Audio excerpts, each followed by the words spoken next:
Hello and welcome to my channel, or welcome back to my channel. I hope everyone is doing well. Today I'm going to be reading you 4 true ghost stories from the Haunted Canada book series. If I pronounce anything wrong, I do apologize. The Living Dead, Wilno, Ontario. The story was chilling, believing that a vampire was stalking the area. Some men dug up the coffin of a man they thought was coming back to life each night. When the lid was pried off, the dead man sat up.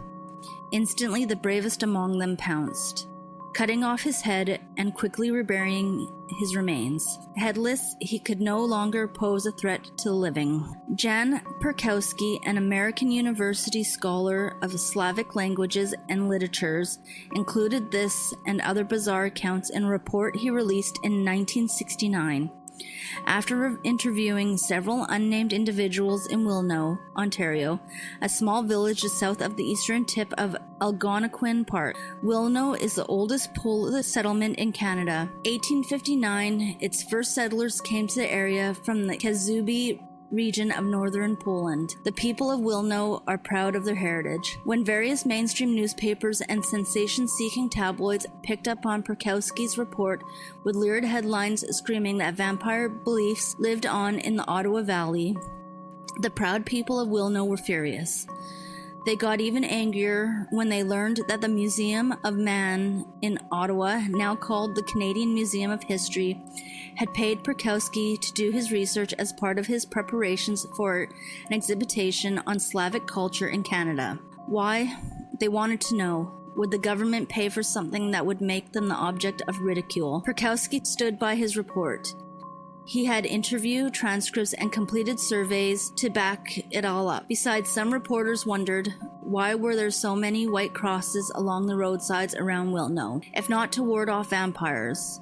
And why did locals cross themselves whenever they drove past them or through town line crossroads? Further research would reveal that the crosses and the custom of making the sign of the cross were rooted in a strong religious faith and dated back to the time when there was no Catholic church nearby and the Polish settlers wanted some outward signs of their beliefs. But that's not the stuff of a big news story, nor was the fact that no reporter was able to find anyone who admitted to having given Perkowski his information. A local explanation for this was that some folks who wanted to remain anonymous had simply told Perkowski what they thought he wanted to hear, so he'd stop pestering them with silly questions. It's also possible that back in the 1960s, a few people still held a faint belief in stories passed down from their ancestors about vampires and keeping them at bay with crosses and garlic. But the only reason someone in Wilno would hang up garlic these days is to dry it out. Still, there's one ghost story that persists in the area. It's about a beautiful young woman named Stefania who lived in Wilno long ago. Tragically, she came down with a mysterious illness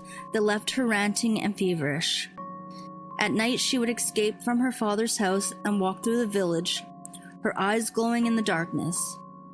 After she died, her heartbroken father didn't bury her right away, believing if he had left her body outside for a few days, she would be freed of any evil forces that might have possessed her. But overnight, her body disappeared. When her father discovered that it was gone, he set out on a frantic search for her remains. His lifeless body was eventually found lying in the graveyard, but Stefania's was never found. Father and daughter are said to be the 2 ghostly apparitions that are occasionally seen walking through the cemetery. That's assuming, of course, that they are really dead. Beastly Encounter, Ruby Creek, British Columbia. In 1941, George and Jenny Chapman were living in the Upper Fraser River Valley near Ruby Creek, about 110 kilometers east of Vancouver. George's work on the railway often took him away from home for a few days, leaving Jenny to care for their 3 young children and their garden. The Chapman cabin was tucked into a clearing not far from the river and the railway tracks. And even though there were no neighbors close by, Jenny felt quite safe staying there without George, but not after a terrifying visitor wandered by one fateful summer day. It was a sunny afternoon. George was away working, Jenny was inside preparing food, and the children were outside playing. Suddenly, the eldest boy, 9, burst into the cabin yelling about a cow roaming around in the bush nearby. Jenny could tell that her son seemed frightened, so she headed outside with him. When she picked out the shape he was pointing at, she decided it was a big bear that was getting a little too close for comfort. The two younger children were still playing happily in the field near the train tracks. When she yelled at them to come home, they started running back toward her, but at that moment, the dark figure her son had seen emerged from the trees, and Jenny could see that it wasn't a bear. The creature was big, more than 2 meters tall and impressively thick-chested. It walked upright like a human, its unusually long arms swinging at its sides.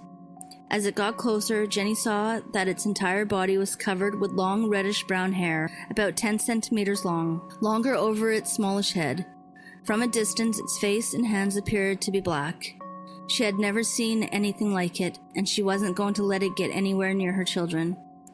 Keeping a wary eye on the hairy giant, Jenny ordered her 9-year-old to fetch a blanket from the cabin. Terrified, he did as he was told. When he brought it out to his mother, she pushed him toward his little brother and sister, who were on the verge of panic. Holding the blanket up in front of them so the beast couldn't see them, and they couldn't see it, she backed them away from the cabin and herded them across the field and down to the riverbank. When she reached the beach, she and her children took off running as fast as they could toward the settlement of Ruby Creek. George had returned home around dinner time to find his woodshed door torn apart, and a large barrel full of fish hauled out from the shed and broken open on the ground. Partially eaten fish were strewn about, and worse still, there were massive footprints in the dirt all around the yard. Heart beating faster, George called out to Jenny, but she didn't answer. Cautiously, he pushed open the cabin door. It was empty. George rushed back outside, pausing just long enough to study the footprints.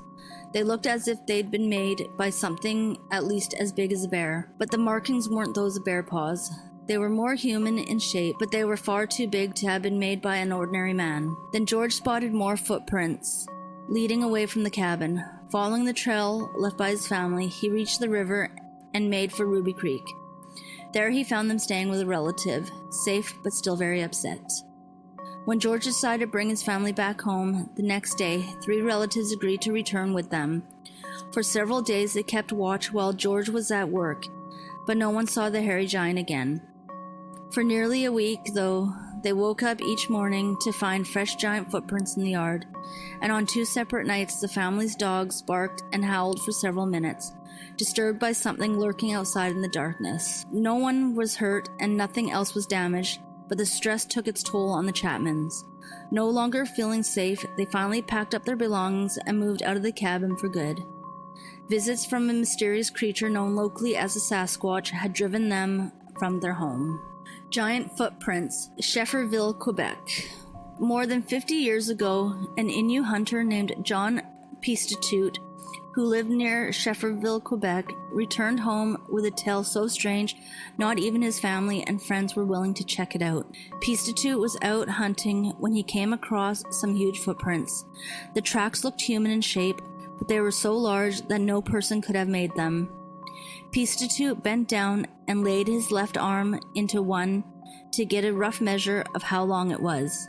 Amazed, he found that the track was longer than his forearm. In fact, it was even longer than his gun. Pistatut could see that the footprints led off toward a small mountain, but he resisted the temptation to explore them any further, at least not when he was alone. Instead, he went home and told his grandfather and others what he had seen, but he couldn't convince any of them to go back with him and see the tracks for themselves. That night, one of Pistatut's arms started to hurt and swell up for no apparent reason. The next day, just as mysteriously, it shrank back down to its normal size. The arm that had grown so big and sore had been his left one, the one he had laid in the gigantic footprint. A bad omen, Toronto, Ontario. Mother Shipton, if she ever existed, was known as a famous prophetess who lived in England in the 16th century. She was supposed to have made many predictions about major events that eventually did happen. When a collection of her predictions was published in the late 1600s, her reputation spread to Europe and beyond. A new edition of the collection that came out in 1862 boosted her fame in the United States and Canada too. It included more details of Shipton's life, as well as sayings and predictions that hadn't appeared in print before. Several years later, Richard Head, the editor of the 1862 book, would admit that most of the Mother Shipton stories was a hoax, and that he had simply made up the new predictions to increase book sales. But in 1881, one of the scary prophecies worried a lot of people who had no idea that it was one of his fake creations. When it appeared in print, it quickly became the most famous of all of Shipton's rhyming sayings. Just 2 lines long, it was horrifyingly specific. The world to an end shall come in 1881. So as the weeks and months of 1881 slipped away, people who believed in Mother Shipton's ability to foretell the future became more and more worried. And on September 5th, 1881, when the color of the sky changed suddenly and without warning, many of them were absolutely terrified. The spectacular transformation was like nothing anyone had seen before. In the Toronto area, the sky was filled with an orange glow so brilliant that the Globe newspaper would report the next day. The streets and buildings wore an orange tint, and nearly everything looked as though viewed through an orange glass. By dinner time, with spectacular swaths of red added to the canvas, the sky looked as if it were on fire. At the same time, darkness seemed to be settling over the city much earlier than it should have. In communities 200 kilometers to the west, and a few hours earlier, the transformation had been reversed. The darkness came first in a matter of minutes. The sun seemed to disappear, the day was turned into night. Frightened and confused, some people lit lamps and huddled indoors. Others ventured out into the dark streets, gazing upwards with neighbors and strangers and worriedly discussing what was happening. Occasional flashes of lightning and cracks of thunder added to a sense of impending doom. As the afternoon wore on, the sky gradually lightened, bringing some sense of relief. But then, as dramatically as it had in Toronto, it began to glow red and continued to do so well into the night. The next morning, those who had managed to sleep woke up to find that all was well in the heavens again. But in some places west of Toronto, near Lake Huron, they also woke up to find everything outside covered in a black layer of ashes thickened by a brief rainfall that had occurred overnight. The explanation for what had caused the incredible transformation the day before was to be found in those ashes. Dense clouds of smoke and ash from forest fires raging during the unusually dry, hot summer had drifted across Lake Huron and over parts of Ontario, blocking out the sun in some places and bending the sun's rays in others to produce sunset-like displays of red and orange. But Mother Shipton's believers didn't know this on September 5th, 1881, and they didn't know then that a book editor had made up her prediction about the end of the world. So terrified by what was happening, many of them turned to prayer, convinced that the end was at hand. Thank you for listening. If you like this type of content, please consider subscribing and liking my channel, and I will see you on the next one.